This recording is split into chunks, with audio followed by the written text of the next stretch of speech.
Hey, if you like classic rock and even classic movie soundtracks, then this video is for you. We haven't done one of these in a while where I open up some packages we got in the mail. These are some records, actually 2 records, and then kind of one kind of fun little bonus thing in here. And so these are things, we've actually had them sitting here for a little while, and we've been so busy with other things, we just haven't made any videos opening them. So we have a few of these packages. I thought I'd do one of these today. We've got a couple of really, really cool things in here. And so I'm going to go ahead and open these up, and you guys can kind of go through the experience with me. Now, we're filming this in 4K, so this is one of those videos that if you have a 4K monitor, you'll be able to see all the detail that we see. So anyway, just wanted to let you know that we're doing that. So let's get this, let's do this first one here.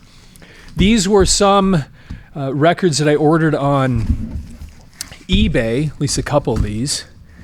And, you know, there was a lot of times, I know that it's true with a lot of us that are my age.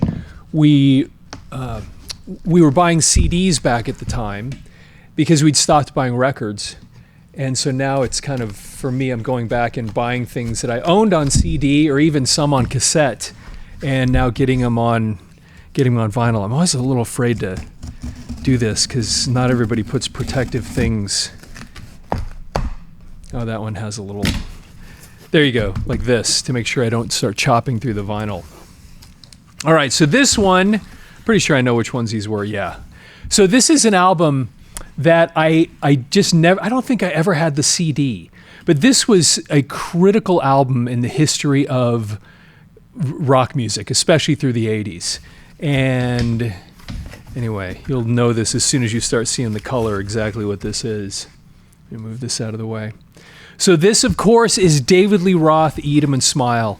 This was such a big deal back in that period because, of course, this is the first one that came out after the split with Van Halen. And here we were in 1986. And so this album came out on July 7th of 1986.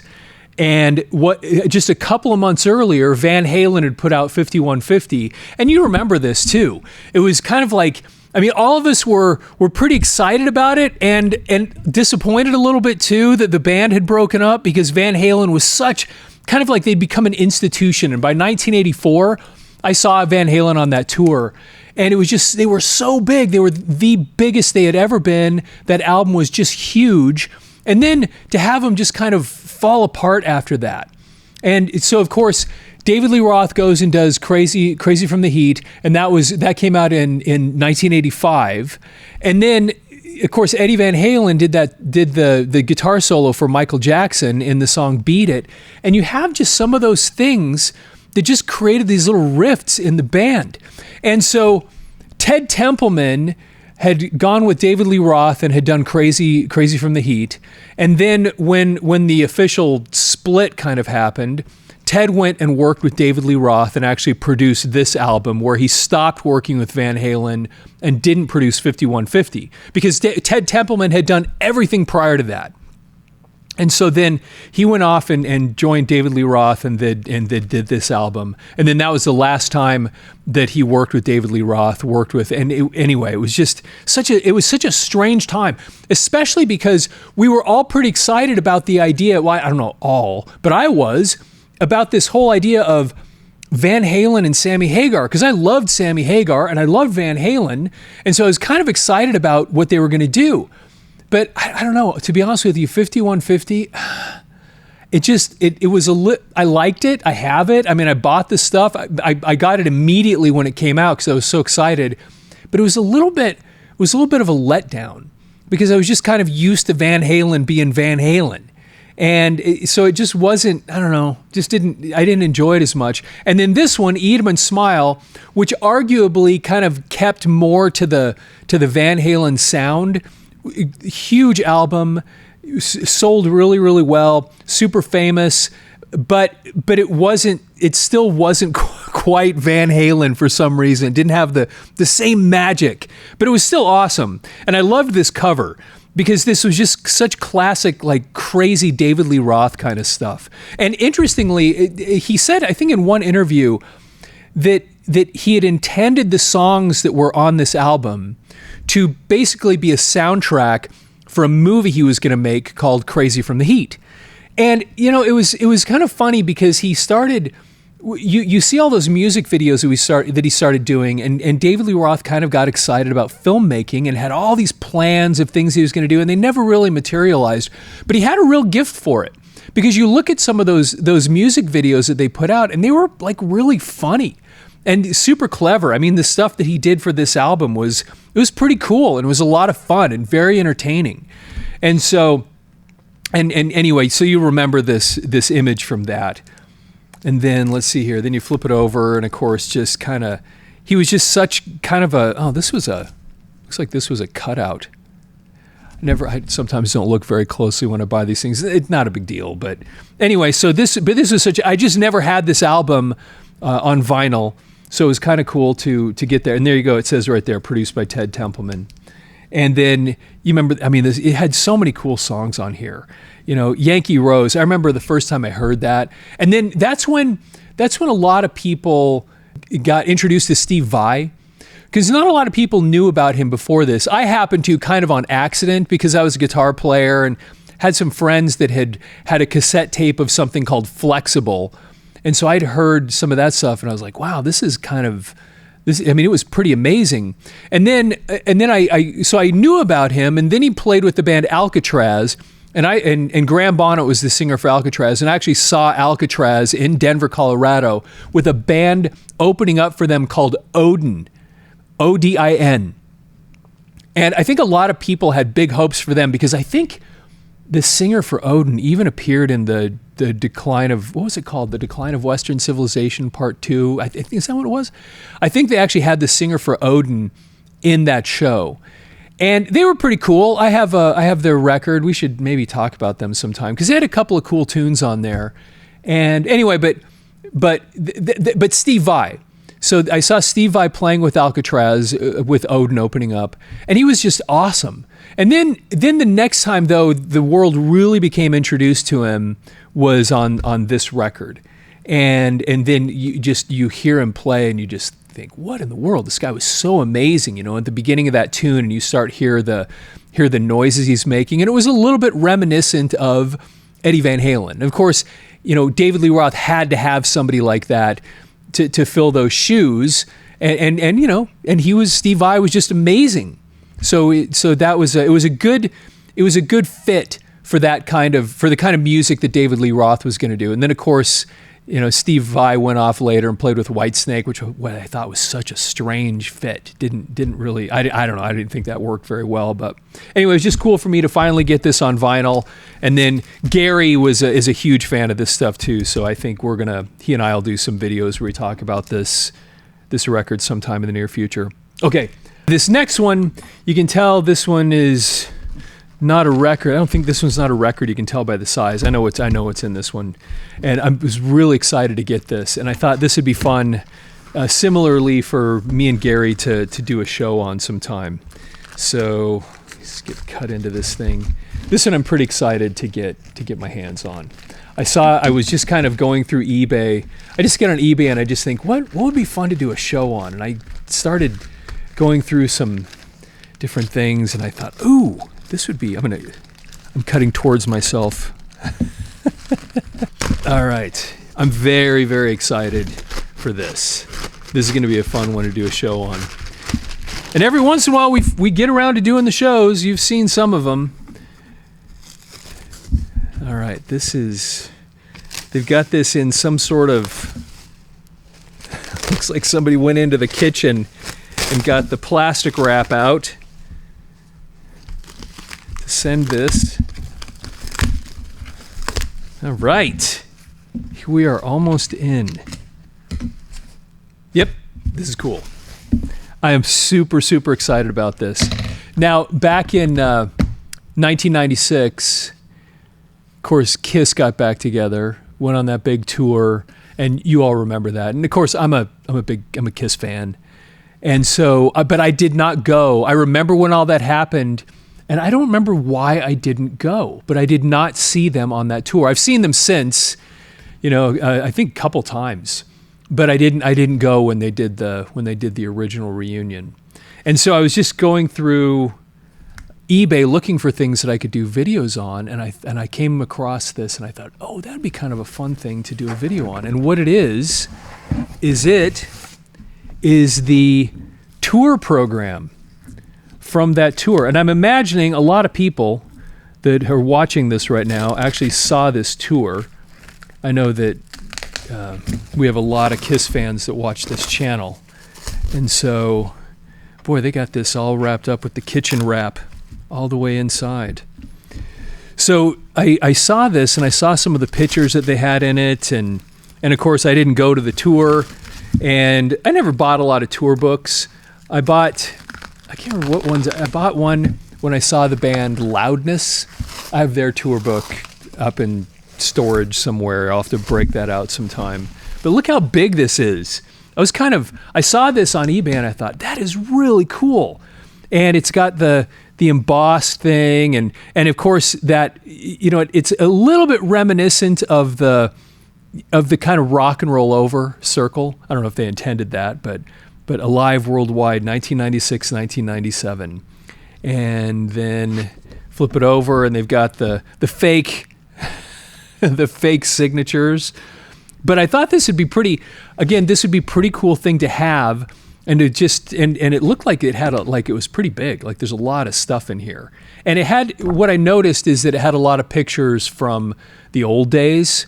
And again, I thought it would be really fun to get this and then kind of flip through it, do one of our little flip throughs like we do with the magazines, and maybe get Gary involved and talk a little bit about this stuff. But man, that was so cool when they got back together, this whole thing. So just real quick, looking at the front here.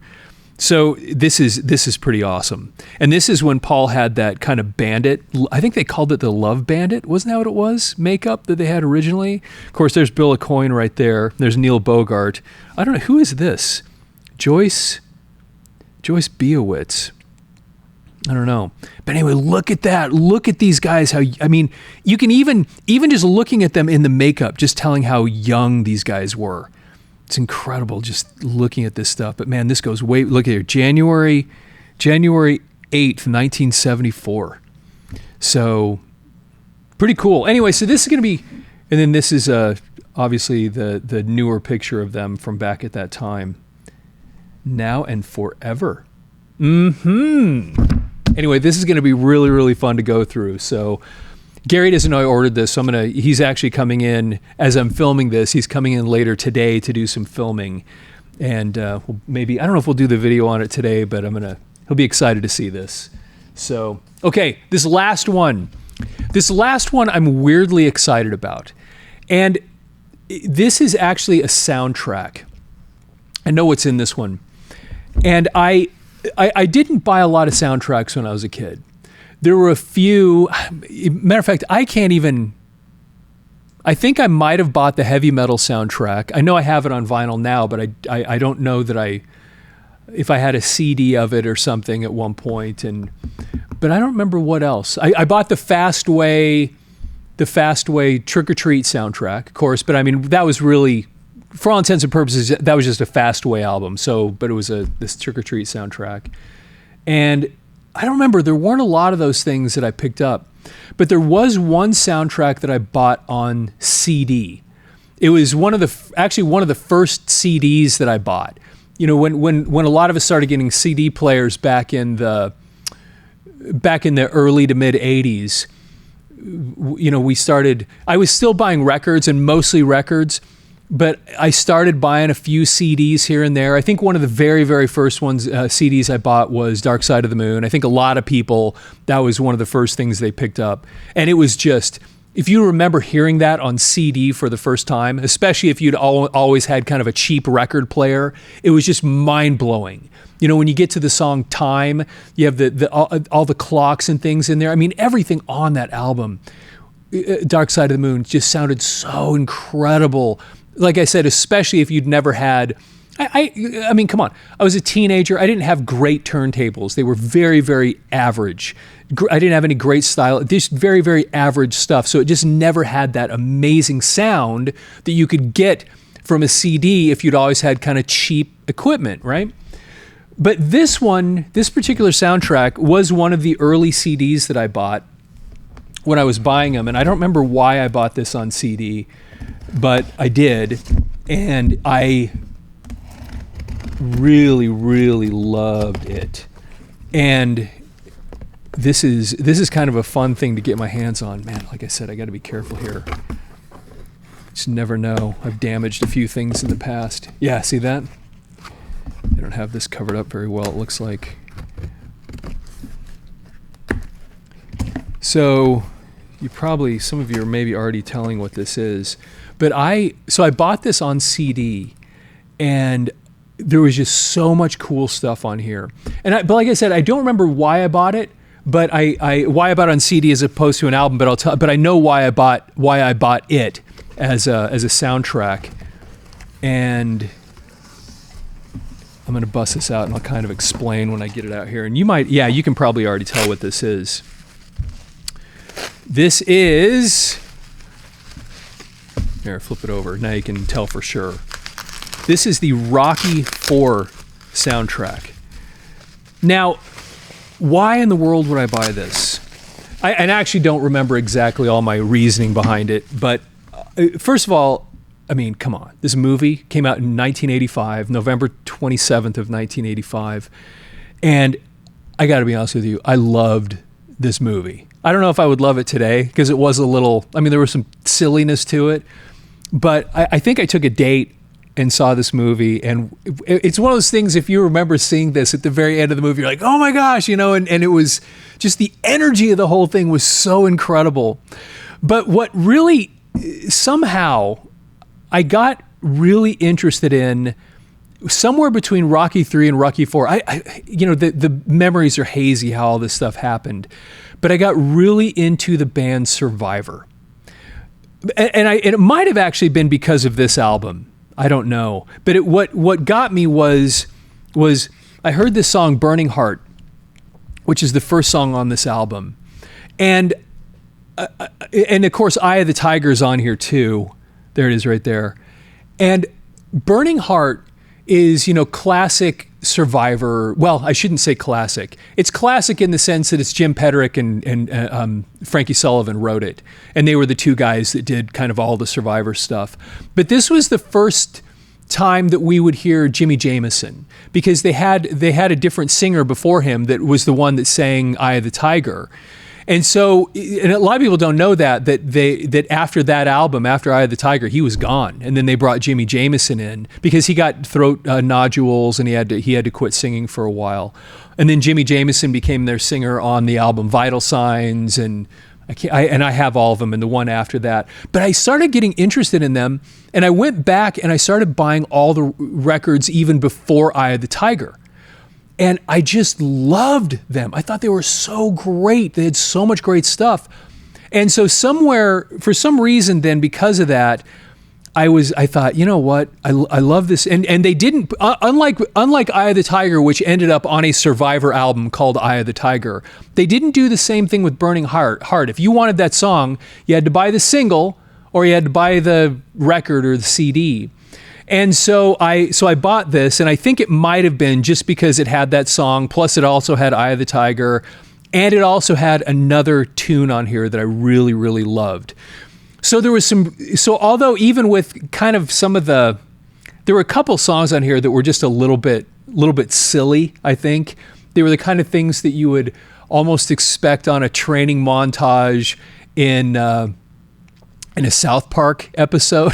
A couple of the things on here, but there's a lot of really good stuff. I mean, even this little thing called War, which is at the end of the first side, it's actually, it's all instrumental, and it's the part I think that they played at the very, very end of the movie in the final fight.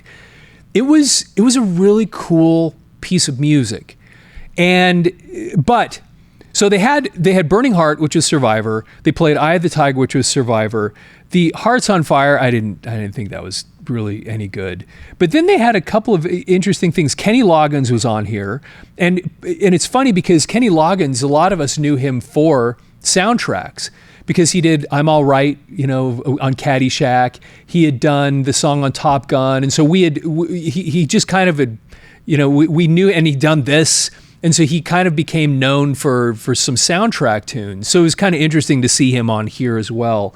But then there was, of course, Living in America, which interesting was written by Dan Hartman. Now, do you remember Dan Hartman? Dan Hartman was the singer for the Edgar Winter Group, and he's the one that did Free Ride. And then, of course, he had his own solo stuff. But I mean, he wrote that song, "Living in America." But the song that really got me, maybe kind of pushed me over the edge on wanting to buy this, was this song called "No Easy Way Out." Now, I don't know if you remember that tune, but it was actually an amazing song. It had this really, really incredible production, and it was by a guy named Robert Tepper. And I liked that song enough that I actually went and bought the album that had the song on it, because he put out an album with that song and a bunch of other of his stuff. And I was like, I had big hopes because I loved this song so much that it was going to be a great album. And I don't think it was. And it's not like I spent a lot of time digging into it, but I did listen to it a little bit, and it was one of those things where I put "No Easy Way Out" and I'm like, yeah, it's a great tune. And I started going track to track, and it was like, and maybe if somebody out there knows stuff on that album that I should have listened to, because I've been wrong before, where I go back and listen to it and I go, yeah, I think I missed a couple of cool tunes in here. I don't know. It didn't do much for me. I think the thing got played once and then it was just kind of, took it off the turntable. But this song was so great.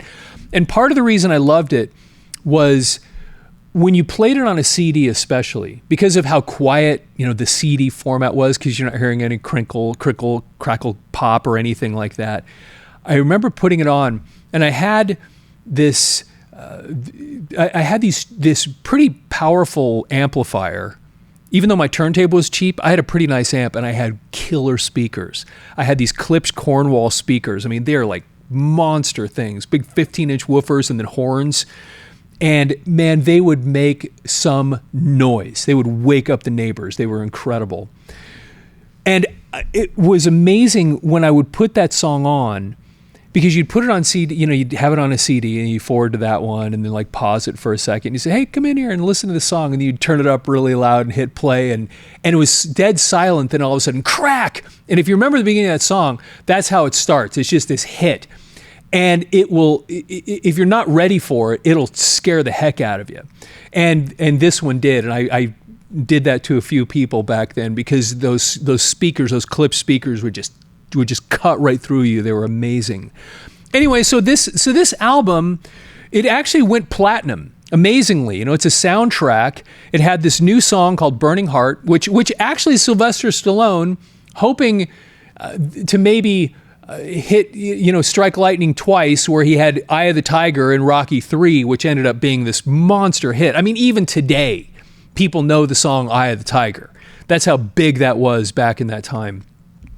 What's kind of funny about that, I sang in a kind of a wedding corporate band about 10, 15 years ago for a season, got hired to go sing.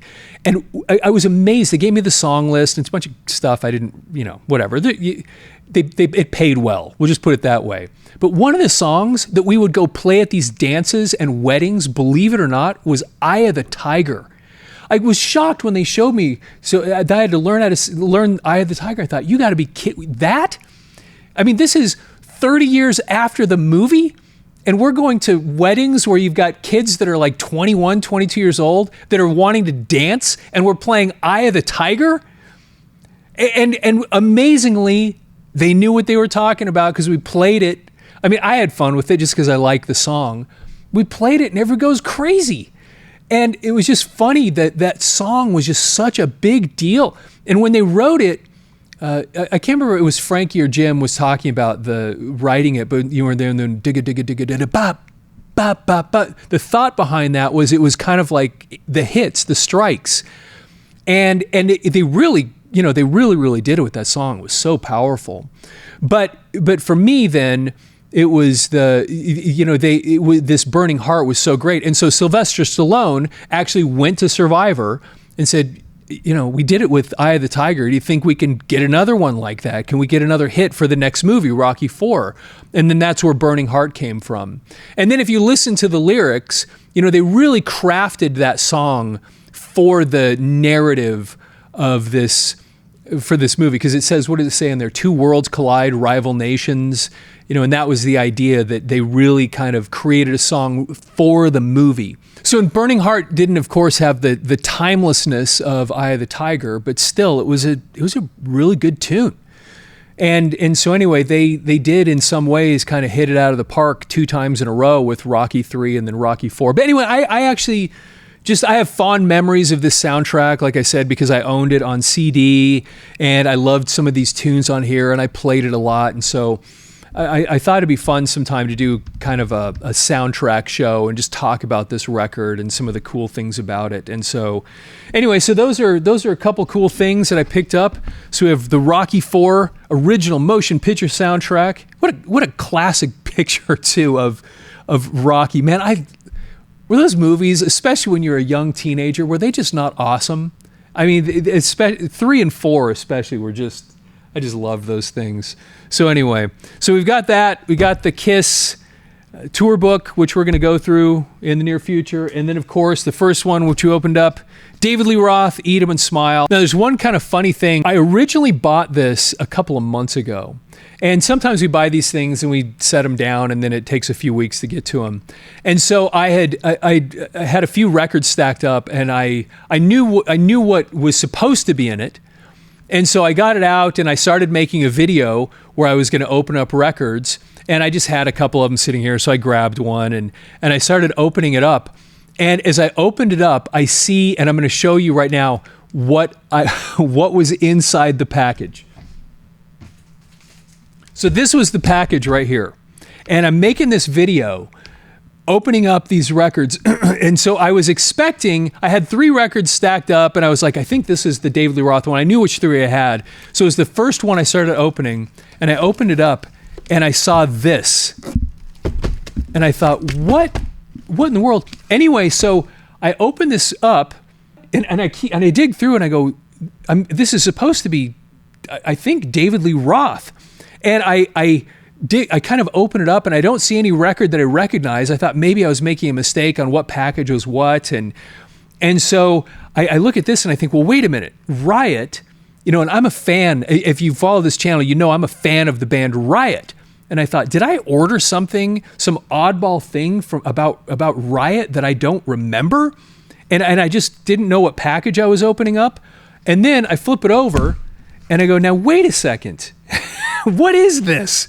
And it turns out that this is Paramore. Now, I'm an idiot, okay? Because I'm an old guy. I didn't know that this was... Now, I'm not so much of an idiot that I don't know their music. I just didn't know what I was looking at the time. So this is Paramore, and this is the one that actually has a song, that has That's What You Get, which is actually a cool tune. I mean, Paramore had some great stuff. But the point was, I didn't order this. It just showed up. And all of a sudden, I now have a Paramore album. So here's what's really funny. So I contact the people. I'm not going to say they're in the video. Maybe I'll put it down in the comments if you're curious what store on eBay you shouldn't buy things from because they didn't get it right. But I sent them a message back and I said, I think once I'd gone through the other stuff, I sent back and I said, that was supposed to be Eat 'Em and Smile. I figured out who it was supposed to be from. And I sent them a note and I said, hey, you sent the wrong thing. And I took a picture of it and I sent it to him. I said, you sent me this. This is not the right thing. And I'm thinking to myself, I can mail it back to him, no big deal, and whatever. And they said, oh, we're really sorry, just keep it. We'll send you a refund, blah, blah, blah. And then radio silence. And I messaged him again, nothing. Messaged him again, nothing. And I can't remember, they said one other thing to me once, and they kind of kept my hopes alive that we were going to be able to do something. And then the next thing you know, that whatever 8-week period had passed, and then I couldn't leave feedback on them anymore. But here's what's funny. So anyway, I have Riot now. They never gave me a refund. Nothing. They just went silent. And I've messaged them a bunch of times like, hey, I'm a business owner. I know things go wrong. No big deal. We can take care of this. Not, whatever. Nothing. So, but here's what's funny. So a few days ago, I'm thinking, how in the world what can I do about this? Because it just it upsets me, not so much the mistake, because I don't care about, I own a few businesses. Mistakes happen. I'm the most easygoing guy in the world today because I understand that. You know, it just, stuff happens, whatever. And you just fix things. You know, that's it. So I'm thinking to myself, I'm going back looking through their store thinking, you know, just kind of imagine what in the world. Maybe I'll see Eat 'em and Smile pop up for a sale again on their store or something. Then I thought, I'm going to go look at the feedback, you know, if it's positive or negative. So I go down the list. This is so funny.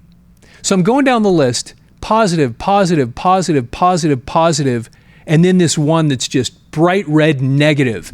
And you'll never guess what the negative feedback was. It was, I ordered a Paramore album and it never showed up. And guess what? I have their Paramore album. And there's no way to get a hold of them on eBay, really. At least it's not that I know of, to say, hey, I've got your album. If you want me to send it to you, I'll just send it to you. Yes, it cost me whatever, $20 or something, but whatever. And because now I get to make a video about it. And anyway, but that's it. So I got myself a Paramore album, which I never planned on getting, but there you go. Now I get to make a video about Paramore to go along with my David Lee Roth. Anyway, hey, thanks for taking the time to visit with me today. Please leave your comments, like the video. If you're not following the channel already, please, of course, follow the channel. And with that, have yourself a fantastic day.